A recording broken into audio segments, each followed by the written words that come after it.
Neverjetna tekma v Novi Gorici. Po seriji priložnosti so se srečne točke veselili domačini.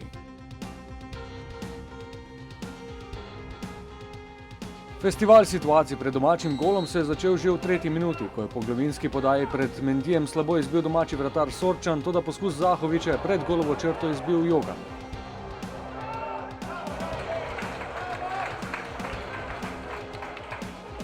V 9. minuti pa vodstvo za prvake in to na kakšen način. Začetnik akcije je bil Mertelj, nadaljeval je Zahović, ki je zaključil odloženo dvojno podajo, Mertelj pa s čudovitim projektilom snel pajčevino.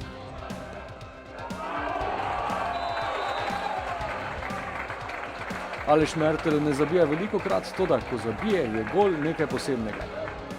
Vesel sem tega zadetka, dolgo ga že nisem dosegel, ampak kot sem že razmišljal, takoj po tekmi je veliko raje, predvsem tako že po zadetku, da praktično je 3 točke tisto, kar si res najbolj želimo in sedaj, če jaz dam zadetek, ali pa če bi ga Jasmin dal, bi bilo popolnoma vseeno.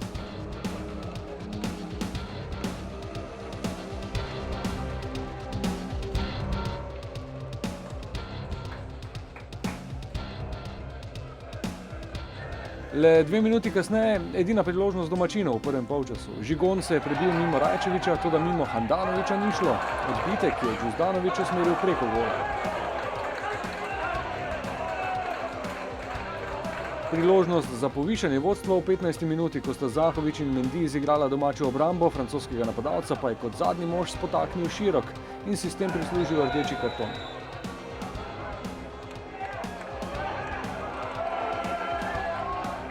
Ob novem razmerju na igrišču prvaki z igralcem več do naslednje priložnosti v 26. minuti, ko je Mejač lepo preigraval na desni strani, idealno podal v sredino, toda strel Zahovića je domači vratar ubranil.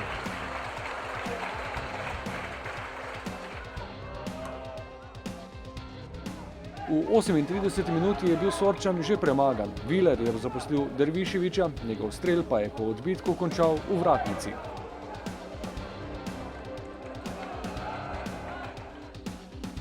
Prizadevanja za povišanje vodstva so se nadaljevala tudi v sodniškem podaljšku prvega polčasa, toda poskus Zahovića je Sorčan zadržal, vajo pa je ponovil še v isti minuti proti Mejaču, tako da se je na premor odšlo s prednostjo 1 gola.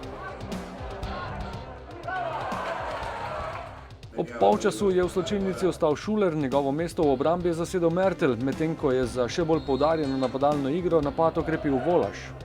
V 59. minuti je Goričane spet reševal okvir gola. Vršič je z diagonalo našel Boharja, ta je serviral žogo Mendiju, ki pa je stresel prečko. 10 minut kasneje sporna odločitev sodnikov, Mendy in Zahović sta izigrala obrambo, Volaš pa žogo spravil v mrežo, toda sodniki so videli ofsajd Zahovića. In ob obleganju domačega gola presenetljivo izenačenje. Eleke se je nenadejano znašel 1-1 s Handanovićem in žogo spravil mimo mariborskega vratarja ob edini priložnosti domačih v drugem polčasu.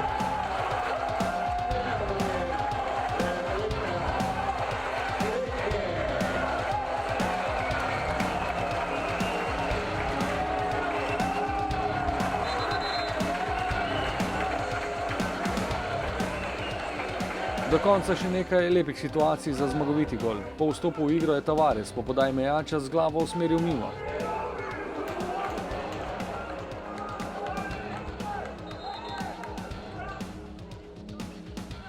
Dve minuti kasneje je z leve podal Volaš, toda Zahović je žogo preusmeril čez gol.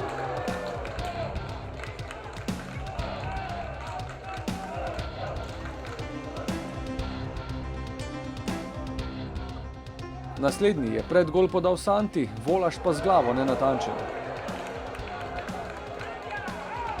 Tudi zadnja poskusa Zahovića za zmagoviti gol sta bila neuspešna in tako se je nenavadna tekma končala z delitvijo točk.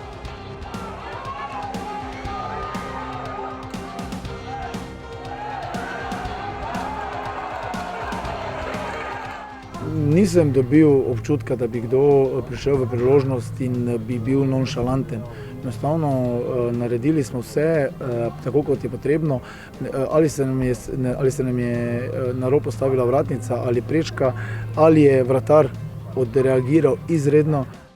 Če nam je v prejšnjih tekmah toliko smo dosegli nekako smo bili sigurni, da bomo tudi danes, ampak nogomet je zaradi tega tako zanimiv, da ti nasprotnik pride do točke, ki je bil danes izredno srečen. Prednost na lestvici se je nekoliko zmanjšala, prvi zasledovalec pa bo naslednji gost v Ljudskem vrtu. V sredo ob 17. dvoboj prvega proti drugemu, Maribor Celje.